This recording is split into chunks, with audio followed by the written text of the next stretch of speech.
Welcome. I want you to start by asking yourself a highly paradoxical question today. I'm diving right into the deep end. You know it. So, what if everything you've ever read, studied, and intellectually understood about the ultimate truth is actually the very thing keeping you from experiencing it?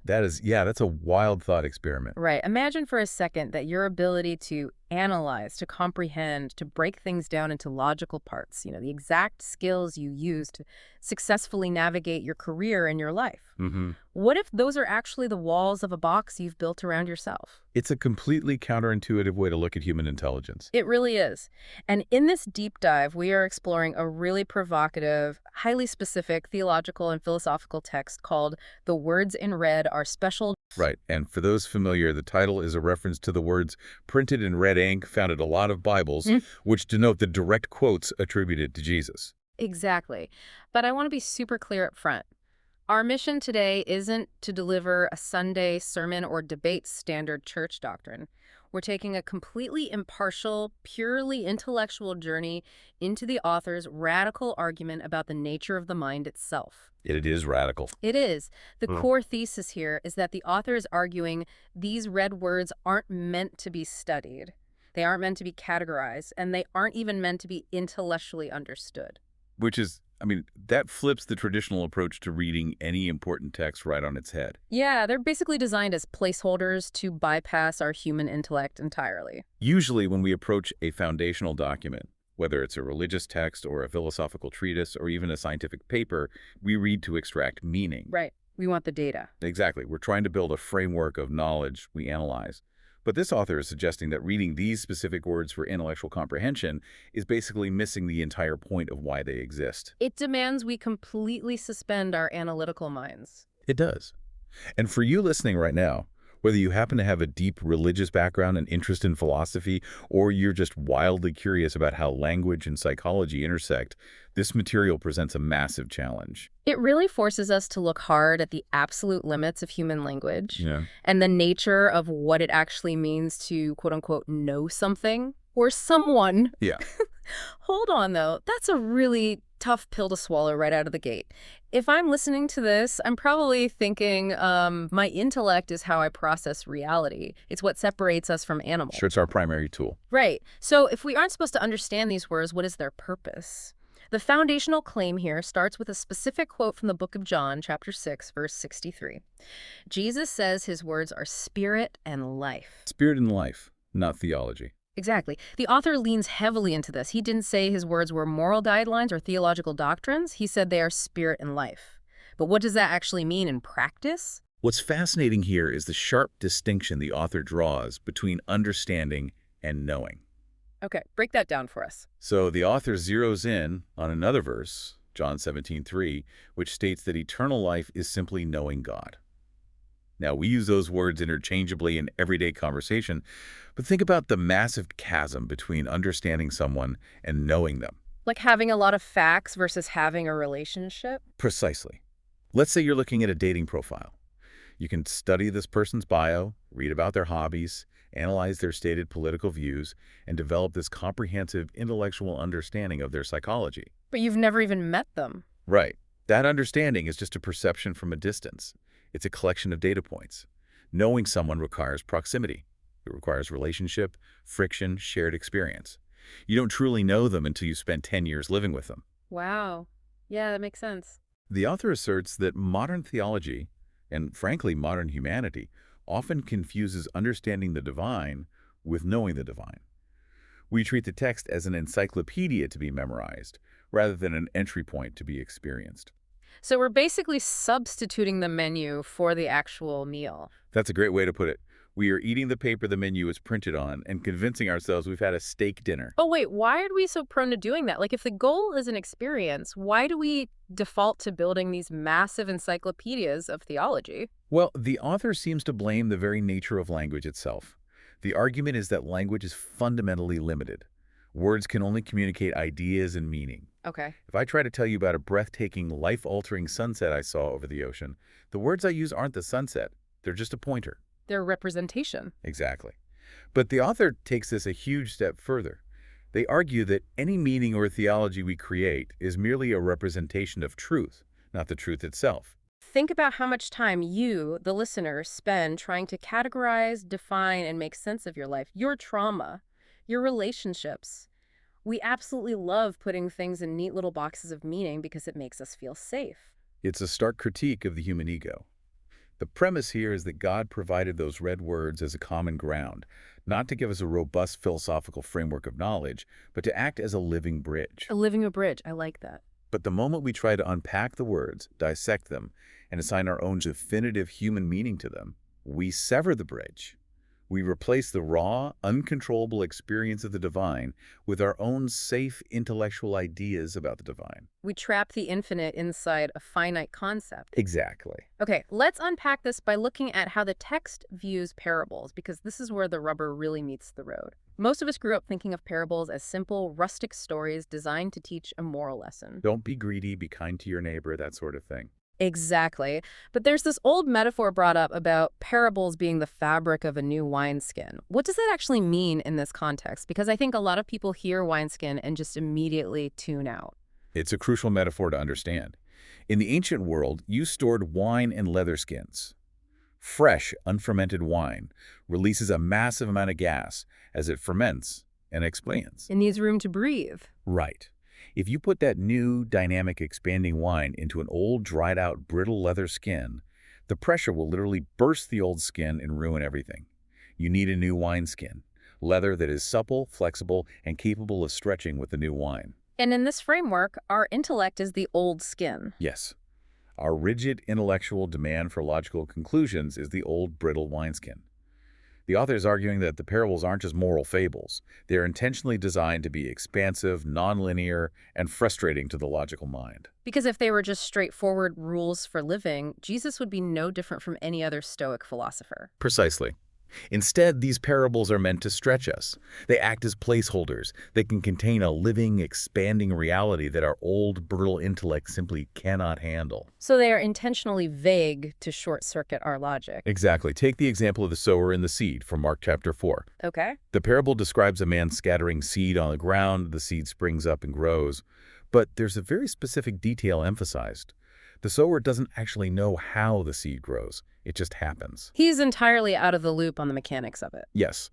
And the author uses this to make a really aggressive point about human education. They claim that all our human knowledge is completely useless here. But let me push back on that as a surrogate for the listener. Useless. That is a massive claim.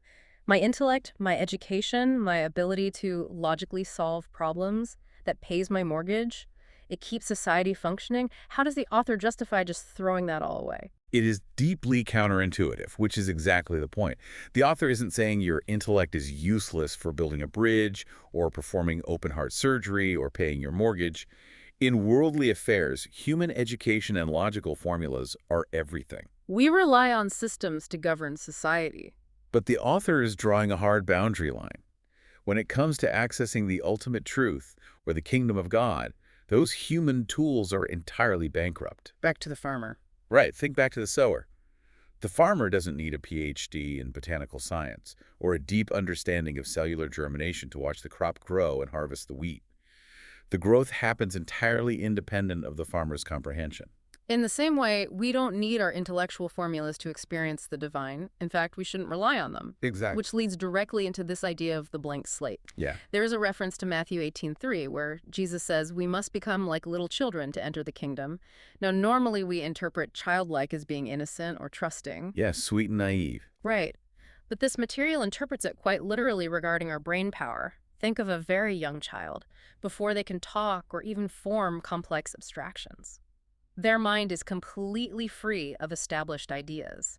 The text provocatively states, and this is a direct quote, all concepts about God are wrong, period. Yes, and the author even acknowledges the irony there. The statement that all concepts are wrong is itself a concept. A paradox. Totally. But the purpose of that statement isn't to start a philosophical debate. It's to shock the reader into dropping their preconceived notions. If we connect this to the bigger picture, the interpretation of the Adam and Eve story presented here is incredibly illuminating. Yeah, I found this part fascinating. Traditionally, the fall in the Garden of Eden is viewed strictly as a story about moral failure or disobedience. They broke a rule. But this author views it entirely through the lens of intellect. What tree did they eat from? the tree of the knowledge of good and evil. Right, they didn't eat from the tree of murder or theft. They ate from the tree of knowledge. Exactly. They chose to believe their own knowledge rather than trusting the raw relationship with their creator. They treated knowledge as something special, something that would elevate them to a godlike status. And the chilling argument the author makes is that humanity is still stuck in this exact same trap today. We really are. We're absolutely obsessed with our own intellect. We use knowledge to justify our knowledge. We worship data. We think if we just get enough information, we can solve the universe. But the assertion here is that this approach is the very sickness that separates us from the truth. We elevate our intellect, but doing so comes with a massive cost. It creates what the author calls the prison of the mind. It's a heavy concept. It is. Let's look at Matthew 10:39. He who seeks his life will lose it, and he who loses his life for my sake will find it. We usually hear that and think about physical martyrdom or maybe giving up your worldly possessions to be a missionary. Selling everything you own. Right. But framing it around the intellect changes everything. What if the very act of defining our lives, of trying to figure it all out, categorize our trauma, and establish our own narrative truth, what if that is our attempt to save our lives? And that very attempt to save our lives by defining them is precisely what prevents us from entering the narrow door, which is a reference to Luke 13:24. The door is a great visual. The concept is fascinating. The door to ultimate reality is described as being so incredibly narrow that absolutely nothing we can articulate with language can fit through it. Nothing at all. Think about the implications of that. Your political ideologies, your deeply held theologies, your painstakingly constructed philosophical frameworks, your carefully curated identity, none of it fits through the frame. The only thing that can pass through that door is your raw, completely undefined existence. It implies a terrifying, radical stripping away of the ego. It's extremely vulnerable. It is terrifying, and there is this brilliant, highly relatable metaphor used to describe our resistance to this. The author argues that our intellect constantly demands conclusions. We hate ambiguity. You need it all wrapped up with a bow. Exactly, so we can feel secure. But this demand for conclusions actually traps us in a shallow existence. It's the prison of our own minds. And here's the kicker. When we try to define our way out of this existence, using more therapy speak, more theology, and more philosophical reading, we aren't actually escaping. No, we're just painting the prison walls. Yes. It's like spending your whole life decorating a panic room. It might have a flat-screen TV, a Persian rug, and a really comfy couch, but you're still locked inside. That metaphor of the panic room disguised as mansion is perfect. It addresses the psychological comfort of intellectual certainty. We feel safe when we think we understand the universe, even if our understanding is an illusion. A complete illusion. And the author applies this critique universally. There's a famous saying brought up about how it is easier for a camel to go through the eye of a needle than for a rich man to enter the kingdom. Usually a critique of financial wealth. But the author expands this. Rich or poor, happy or depressed, educated or illiterate, we are all full of ourselves.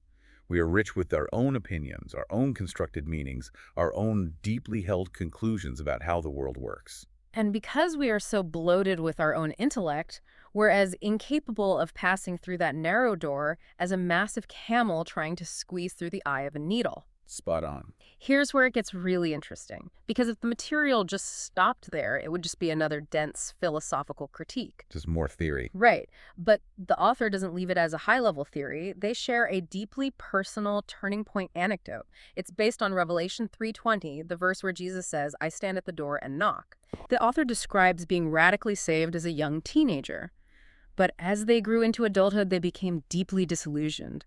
They were chasing all these normal human dreams, career, success, understanding, but felt completely empty and unfulfilled. A very common experience, honestly. They hit a breaking point. They decided to throw all those aspirations away and chase just one singular thing: knowing God. Not knowing about God, not reading more books about theology, actually knowing. What stands out to me about this personal account is the specific, almost rigorous psychological practice the author adopted to achieve this. They actively practiced casting aside their own thoughts. But practically speaking, how do you even do that? I mean, you and I and the listener, we have phones buzzing, we have jobs, we have a constant internal monologue.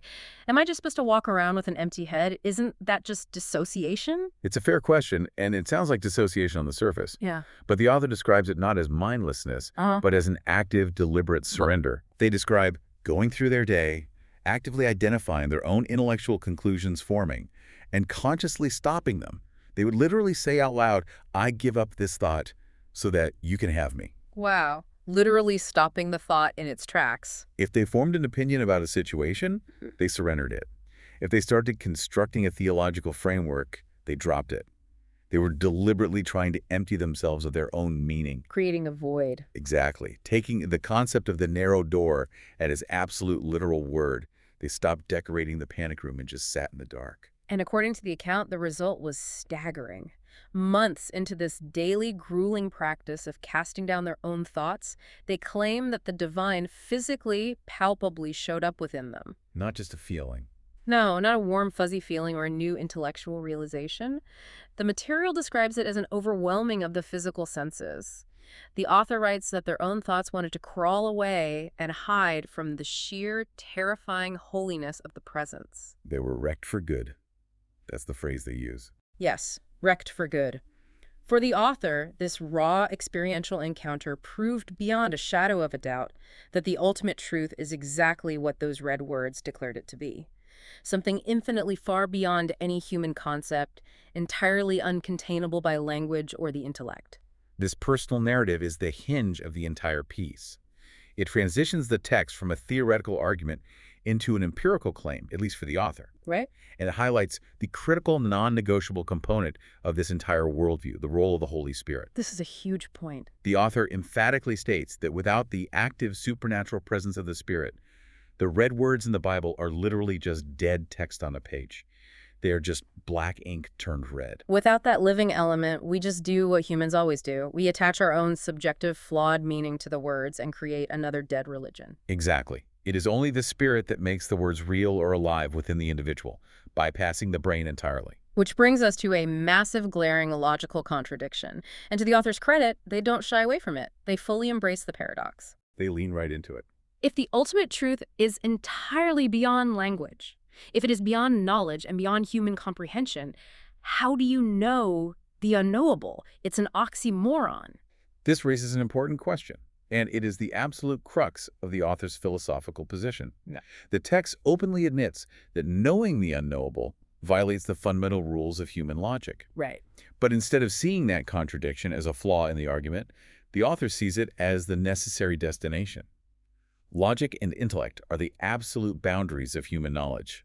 They are the edge of the map. The literal edge. To experience what is beyond human knowledge, you have to hit that boundary line, look over the edge, and consciously choose to step past it into the illogical. You have to step into the paradox. You have to allow the contradiction to exist without rushing in to solve it with your mind. It requires a level of vulnerability that most of us spend our entire lives trying to avoid. Towards the end of the piece, the author forces the reader to look at exactly what they are relying on. They lay out 3 stark options for humanity. A multiple choice question where the stakes are quite literally everything. Exactly. The options are knowledge, deception, or Jesus Christ himself. And the argument here is that clinging to knowledge is actually what makes room for deception. Let's unpack why that is. Yeah. Why does knowledge lead to deception in this framework? Go for it. Because when you cling to knowledge, you are trusting a flawed, finite, human tool, your intellect, to grasp the infinite. You're trusting the brittle wineskin. And the finite can never contain the infinite. Exactly. So your intellect will inevitably create a counterfeit. It will create an illusion of understanding that deceives you into thinking you have the truth when all you have is a concept. A representation again. The only way out of the trap of knowledge, and therefore the trap of deception, is the radical, terrifying, childlike surrender to the third option. Raw, unmediated experience. It is a profound challenge to the modern rationalist mindset that you and I swim in every day. We have spent millennia building up massive, towering frameworks of theology, philosophy, and empirical science to explain every facet of reality. We love our frameworks. We really do. But this author looks at all of that towering intellectual architecture, all those beautiful mansions we've built inside our minds, and says that is just the human ego trying to play God. The demand here is to admit that we actually know nothing. To sit comfortably in the terrifying void of not knowing and wait for the truth to reveal itself, rather than frantically trying to construct the truth ourselves. It asks us to trade the safety of the known for the vast, uncontrollable reality of the unknown. It really does. So what does this all mean for you listening right now? Ultimately, this deep dive is looking at an urgent plea to stop settling for meaning, to stop settling for intellectual representations of the truth, whether that's in your spiritual life, your personal philosophy, or just how you view your place in the world. Hmm. It urges you to adopt a radical, childlike belief that isn't afraid of the unknown, but actually embraces the unknown as the only place where true discovery can happen. I want to leave you with one final thought to mull over as we wrap up today. If our intense human desire for intellectual certainty is, at its core, just a psychological defense mechanism, Oh, wow. right? If all our defining, our categorizing, and our relentless theologizing is really just a desperate way to maintain an illusion of control over a chaotic universe, what might happen if we finally stop trying to define the truth and simply allow the truth to define us? That flips the whole script. Could it be that our greatest barrier to profound, life-altering discovery is simply the stubborn illusion that we already understand? That is a heavy, beautiful question worth carrying with you today. Thank you so much for joining us on this deep dive. We really loved unpacking this material with you. Take care, and we'll catch you next time. Goodbye, and keep questioning what you think you know.